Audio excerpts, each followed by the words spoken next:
this one of your houses that you're flipping? What's going on?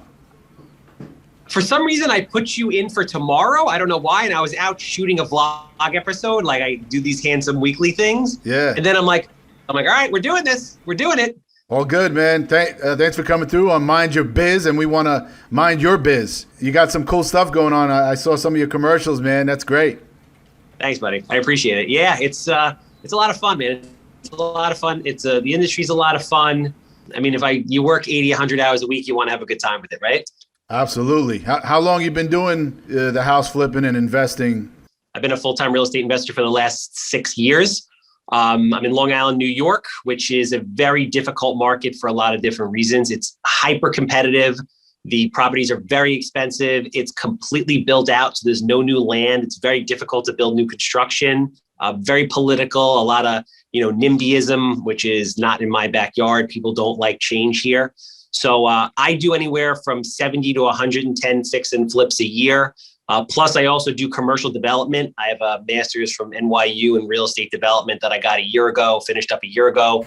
And now I have big commercial projects going on in addition, such as I just gotten a 138 bed assisted living facility approved. I'm doing another 119 bed right now. I'm doing a Popeyes drive-through chicken, affordable housing. Like I cast a very, very wide net in the real estate world. Wow. You're doing a lot, brother. So what, like when you said you landed these big jobs, is this to acquire them or what, like what was it, the nursing facilities, and what kind of projects are those? Yeah. So when you do big, the best thing about real estate, is it's versatility. So I can do a bunch of different things with them. Just for example, with these bigger projects, let's say in assisted living, I've just got one approved in a town called Farmingdale, which is Nassau County, Long Island. Once I go and I get the land, tied up, subject to getting the approvals to build whatever I want there. So I have the land under contract, nobody can do anything, and I get myself a good period of time in order to do that. I then go through the process of doing an analysis of, what's the highest and best use and what's the best yield and ultimately what's the best fit for the area. I get the approvals to build what I want there. And then at that point, I have any number of exit strategies. I can build it myself and operate it. I can build it myself and pay an operator to run it like a hotel. I can do a ground lease where I can lease the dirt to a company for 99 years who's going to come in and build an assisted living facility that I essentially own and run it. I could just outright sell the deal. I could JV with somebody and use the equity that I created as a result of getting the approvals, because I have it under contract at X. And once I get the approvals, it immediately jumps to Y. No, that's great, man. You're making a lot of options for yourself. And I know you're working hard because I know that market over there. You said Farmingdale, that brought back a mini nightmare for me. I was supposed to get a Starbucks over there by the train station. They made a nice, development of what were they, like condos, and which you talk about the rental buildings they just built south of the train station? Yeah, I was supposed to be a part of the Did they put a Starbucks there in the base of the building or no? Yes, there is a Starbucks. Yeah, that was I was in that deal till somebody, the guy that. Well, I don't want to talk too much about it, but it was a nightmare because I was ready to take that to make that Starbucks happen, and once you get one Starbucks, they actually give you other opportunities. So it is kind of like a war story for me. But anyway, yeah, man, I know that market is very hard. So for you to do as much business as you're doing is, I know you're working hard, man. Yeah, man. I mean, listen, there's a lot of sacrifice that comes with it. Like I'm 41 years old. I work a lot. I'm not married. I don't have kids. Like it's my life at this point. But I'm happy. I enjoy it. I wake up every day and I'm like, this is great. Like I'm fired up. Every day is a new adventure. It's being a business person is like the professional sport that never ends. You could play it until you die. That's right. Right. Right. It's true. And it's such a rush all the time, just like in sports. It's exhilarating. You got a good deal. You get some bad deals. You get challenges. It really is like sports. It's a good comparison because you're constantly on edge. You constantly got to think of strategies if you want to be successful anyway, right? Yeah, and the industry is also constantly evolving. And how old are you? I'm old enough to to say that I'm not telling you my age because I'm married already. I'm kidding. So, I mean, I'll use myself. So I'm 41. Yeah. And a lot of people in my age range from 35 up, they're kind of like, they're slowing down. Yeah. They're like, I've done good. I just want to coast. I'm happy. I want to go on vacation. And that's great. But I like hanging out with like the 22 to 28-year-old, young bucks and buckettes that are like on the cutting edge of technology and social media. It keeps you young. It keeps you fresh. It does. So I'm curious, and you don't have to tell us your secret sauce, but how do you either get all of these opportunities? How did you develop that rapport? Because in the market you're talking about at Long Island, it is difficult to find properties, let alone, get some great deals out of them. So what has been, besides obviously your marketing, you have commercials on TV. That's a great strategy. What are some of the keys to your success throughout the years? I think the biggest key to my success is and I was thinking about this recently because my ultimate goal is to have a private equity fund. But before I leave the game and go into private equity, I want to do 200 deals in 1 year in the hardest market, I think, in the country. Wow. And that for me, that will prove to me in my mind that I did it better than most people, if not anybody, right? So in order to do that kind of volume, you have to do everything. You need a cold calling sales force. You need a top-notch CRM. You need to do mailers and text blasts and social media and constant networking and you name it, you have to be doing it. And I didn't invent any of this stuff. People have been doing this forever and going to auctions and stuff like that.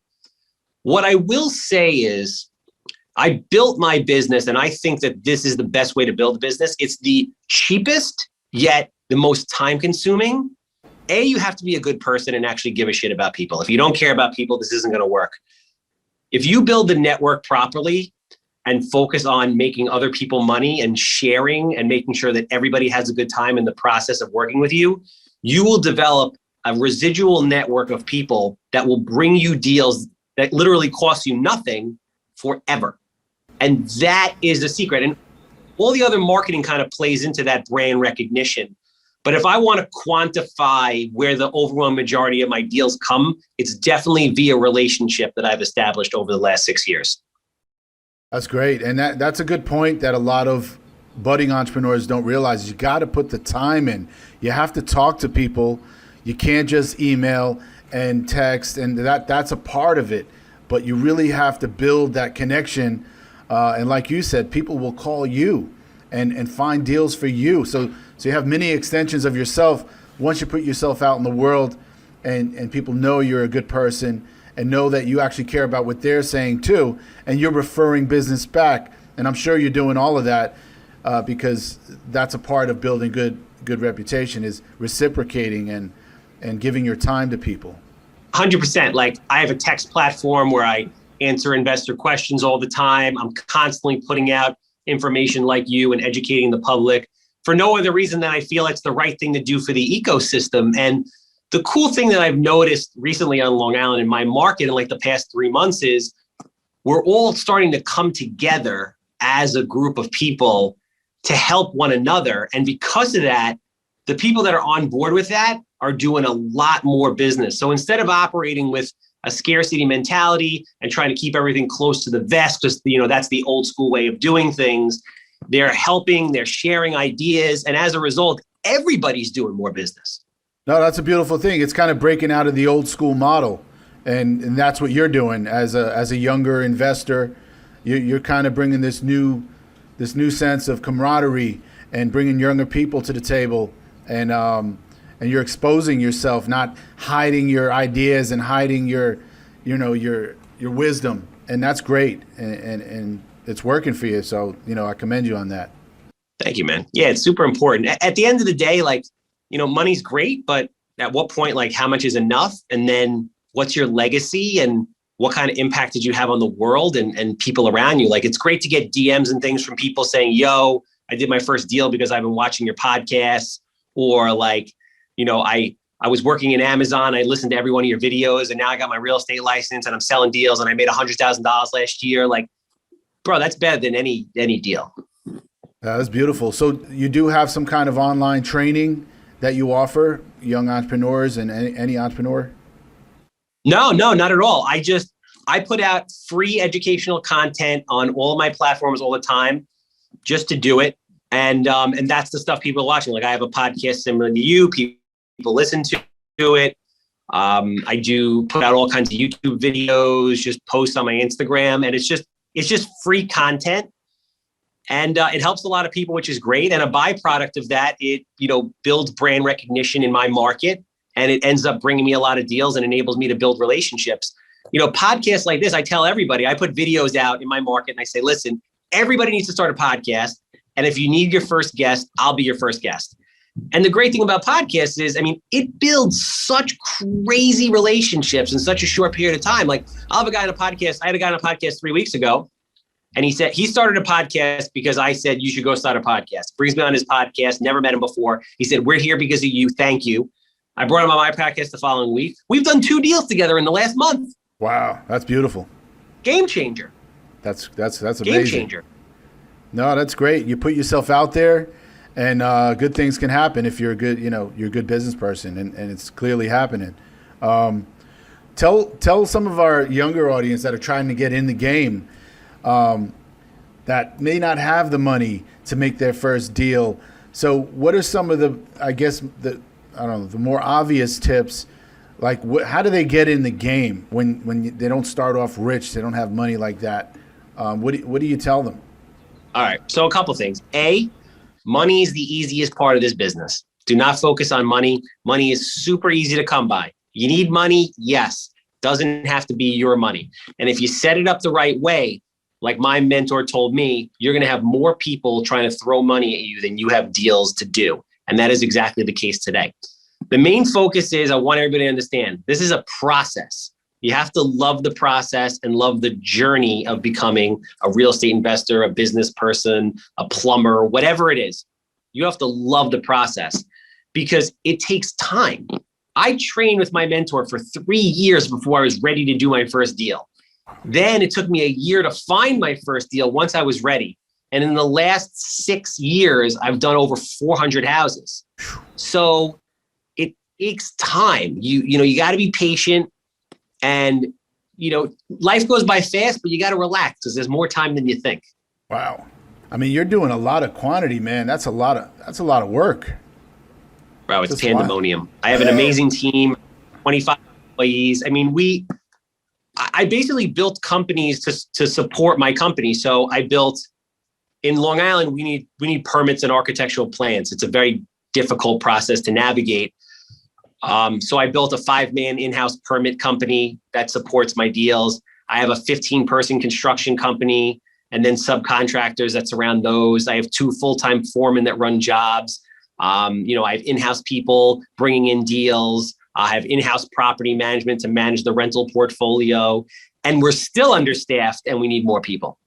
Wow. It's amazing. So the point of getting in the game is you gotta want to learn about it. You gotta be patient. You gotta be hungry. You're saying you gotta put your time in. You can't just come out there thinking you're gonna be a successful investor or flipper. It sounds to me like you really gotta learn from some great mentors also. That was probably an important factor for you. That was huge. And so the way I got started real quick in real estate is I read Rich Dad, Poor Dad when I was 27. And I was like, that's it. I'm going to become a professional investor. So I did some digging around and I looked into the stock market. I was like, it's not for me. People make a lot of money in it, but I'm not wired for that. So I went to NYU to take a 1-day course on REOs. This is after the market had crashed. Like every new investor, they think, the banks are just giving houses away. They're just giving them to you, right? Obviously, we know that's not the case. But they told me, they said, you should go and join the local RIAs. So RIA stands for Real Estate Investment Association. I joined the local one in Levittown, New York. And that's where I met my mentor. And again, I spent 3 years with him. The foundational training that you receive, if you do it the right way, will set you up forever. And it's got to be something that you love so much that even when it's so hard, even when the shit is hitting the fan in the worst possible way, you'd rather not be anywhere else than what you're doing. Right. And that's hard. I think a lot of the young entrepreneurs don't understand that you may not make money for a long time. And you got to put your time in. Yep. You got to pay your dues. And that's what separates successful people from those that don't succeed, is because successful people, you're not thinking about the money. You want to learn. You want to be the best at your craft. Obviously, you do want to be successful and make money, but you know that it takes, educating yourself. It takes experience, and that takes time. And time is money, so you got to invest your time. And I think that's where people are kind of missing the boat. No, without a doubt. I mean, we always lived in an instant gratification society. I don't know if I'm getting old or if the youth are even more so. I want it yesterday because of, you go on YouTube every 2 minutes, there's some guru selling you a $39 book on how to get rich on Amazon or Dogecoin or, pulling some kind of scam. But, it's really slow and steady, man. It is. The few people, the 0.0001% that make it fast are the overwhelming minority. It doesn't happen that way. You're right. And everyone, and then it goes out on social media that they're an overnight success, and everyone thinks they can be that because it's easier, right? Let's do that. Let's hit the lotto. But that's not how real business and a sustaining business works. No, it's Ferraris, it's hot girls with big asses on Instagram.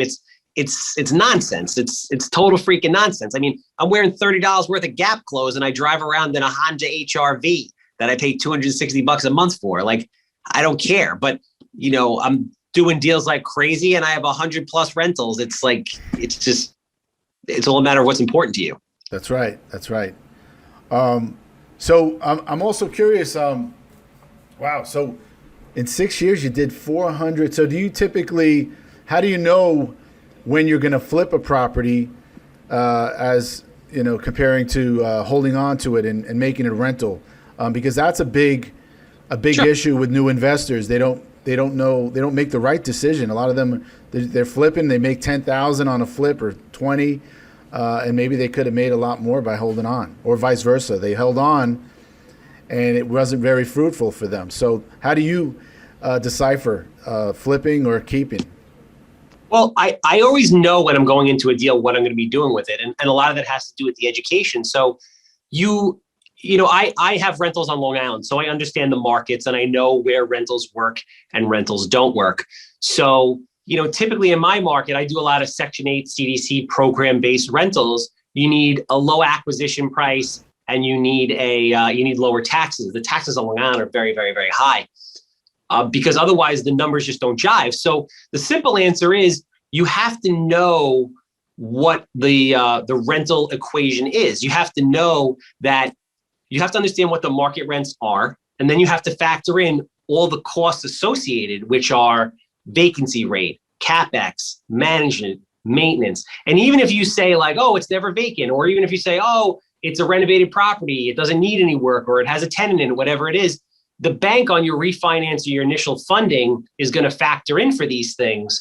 So you need to also, so you have to understand everything. And then what your true NOI or net income is divided by how much money you actually have in the deal gives you whatever your cash on cash return is going to be. And then you should compare that return to what other things are available in the market. So I'll give you an example, and then how much work you have to put into it. So if you're going to buy a house, gut renovate it, put somebody in it, and you're going to make a 4% return, you might not want to incur all that risk when you can just lend money on the street and not do anything and get 10, 12, 14, 15%.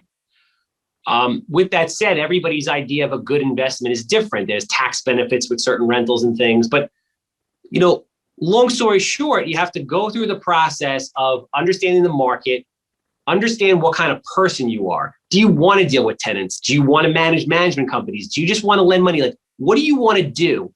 And then based on that, be honest with yourself and compare the returns to other things in your market or outside your market, but make sure it hits whatever your criteria is. You're going to develop a criteria over time for what you feel is a good return versus the risk you're putting in and the effort. Right. That makes sense. So the key is know before you go in.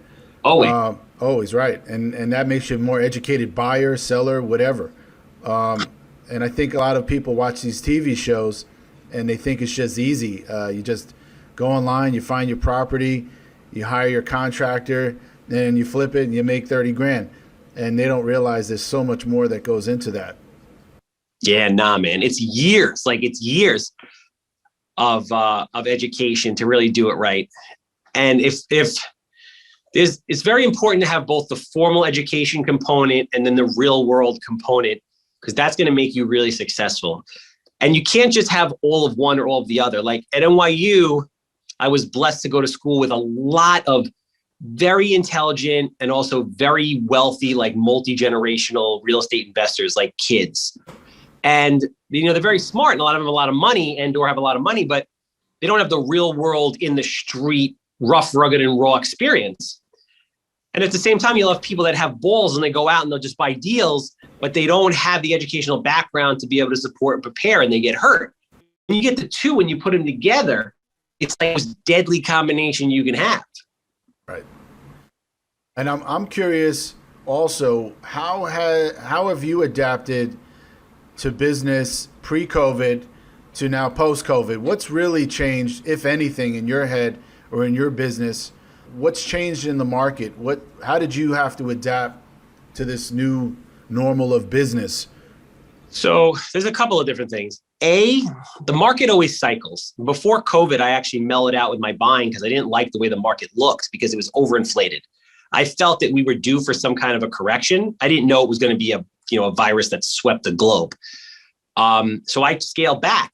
I also don't use institutional private money lenders. And when COVID hit, those guys lost their lines of credit. I raised private money from just average, normal people.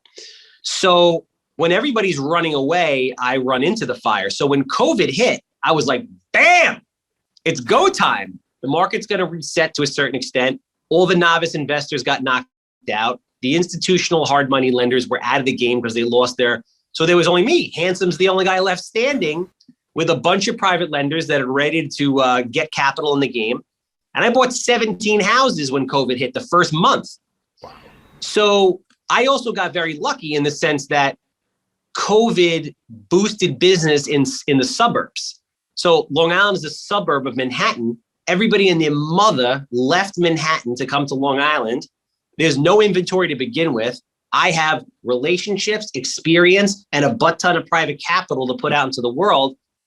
Blew up. Wow. That's amazing. And that's good to hear, because whenever there's some kind of a crisis, whether it's in our society in some way, there's always opportunities. And you clearly, you were prepared for it because you made the right move by leaning back before COVID when everything was definitely overpriced, and then you were ready. So a key, observation to that is be patient, because there might be that time when you need to, sit back and then go hard. And that's exactly what you did. And that's a good lesson to people, is that to be an investor doesn't mean you always have to be buying something. You can lay low, educate, learn, and just be prepared and ready. And I think a lot of people fail because they're trigger happy to get something because they inherited some money or they saved some money and they're watching all these HD TV shows. So that's a good lesson to learn from you. You were ready. You laid back, and then you were swinging for the fences and hitting home runs. No, very smart, man. That's the perfect point. And I mean, another thing that's very important in my opinion is versatility within what you do in real estate. And what I mean by that is I spent a lot of time training on every aspect of real estate in regards to asset classes and things like that. So I first started flipping houses in real solid 10 out of 10 school district areas. Then I started working into flipping houses in areas that weren't so good, but people still want to live there and the markets are still hot. Then I started putting dormers on houses, building new construction. Then I started learning about tax liens and tax deeds and buying non-performing notes and then doing heavy duty commercial. So basically, regardless of what's going on in the world, I can buy. And people always come to me because they know that regardless of what they get, I understand it. I'm not just the guy that flips houses in Levittown or builds new construction in Merrick. I'm the guy who does everything. Wow. No, that's great. I mean, you got your hands in everything. So essentially you're diversifying your portfolio, and that's smart. If you can afford to do that and build yourself to do that, I mean, that's the dream. You're not a one-track pony. Yeah. So it just takes time and dedication. You got to love it. Don't get married early. And I mean, if you do, you do. But it's harder, man. Like, my life is kind of my life by design. Like, by 45, I'm like, all right, I can get married and have a kid at 45. I've already had a certain level of success. I can pay great people enough money to support me that we can still keep the machine moving, and I don't have to kill myself 150 hours a week. No, it makes sense. I mean, what you're saying is, so people don't get offended, is he's not saying don't get married. He's saying focus, get your life straight before you start trying to share your life with somebody else. And that's actually out of respect for the other people too. Because you're establishing a great foundation for whoever comes into your life, whether it be a partner or a kid, whoever. So I'm with you. Dedicate yourself to whatever passion and whatever business, and kind of have your fun and kick back later. Yeah, I mean, the long and short of it is just put yourself in the best position to be successful at whatever it is that you want to be successful at whatever level you want. And there's no right or wrong answer. That could be making 30 grand a year, 50 grand, 30 million. It doesn't matter, but you got to put yourself in the best position to succeed at what you want to be good at. That's great advice. Just a couple of more specifics, because I asked, people in real estate investment all over the country. What is a typical cap rate out in your market? The average, I would say. I know it's all over the place, but what is the average cap rate that people, investors, are getting in the rental markets out there? For multifamily? Yeah. So, I mean, you'll see multifamily, depending on if it's, anywhere from, class A to class D, going anywhere from as low as 4% to 7%, depending on the condition and the type of property. But the market that I'm in right now is so starved for rentals and so starved for housing that obviously that really compresses the cap rates. So, you get the bigger developers that are building, 50, 100, 200, 300, 400 unit class A buildings. They're selling and refinancing those things out at somewhere between 4 to 5 cap. If you're in New York City, I mean, pre-COVID, I mean, there were guys that were buying buildings off appreciation, 1 caps, 2 caps. I mean, literally off of future appreciation. It was crazy market. That is crazy. Wow. And what to our audience, what would you consider to be a decent flip on a standard one family, fix it up a little bit and flip? What is the kind of profit range that an investor should be looking at or be content with? That's the only thing I really don't talk about publicly ever, or just in general. I don't talk about actual dollar amounts. I just feel like there's no benefit to it. But Sure. The one thing I will encourage investors to do, you're going to actually flip houses and buy them. We're not talking about flipping paper here. You don't want to work off of slim margins, because if something goes bad, inevitably it's going to. I can tell you, I live it every day. You're going to get crushed. So you have to be able to have enough money in the budget to have a healthy profit margin, whatever that is to you, and have what I refer to as oh shit money in case something goes bad. Because stuff does. At the end of the day, you don't want to do this just to have the experience. I hear a lot of investors I just want to do it to flip a house. I don't need to make any money. Yes, you need to make money, because you could lose 50 grand if you don't know what you're doing. So get an education, focus your efforts on marketing to get the right deals that gives you the right spread to make money. Oh, that's great advice. And can you tell everybody your handle or where you want people to find you? Nice. No, I appreciate that, man. Thank you. And thank you for the opportunity. It was great to hook up with you. Yeah. I'm on every platform there is. The Handsome Homebuyer on Instagram, it's handsome_homebuyer. Charles Weinraub. TikTok, same thing, Handsome Homebuyer, Twitter, etc. You just put in the Handsome Homebuyer and I pop up everywhere. I YouTube as well. So thank you, man. I really appreciate the time and the opportunity. No, thank you for coming, letting us mind your biz and going into your world. And who knows, we might do a deal together in the next 30 days too. Let's do a Starbucks, baby. Let's do it. Let's do it. I'm ready. We'll get on a call after this, and then we'll get back here in a month and tell the audience what we did. Thanks, brother. I appreciate you. Have a great day. All right. Stay well. The biz is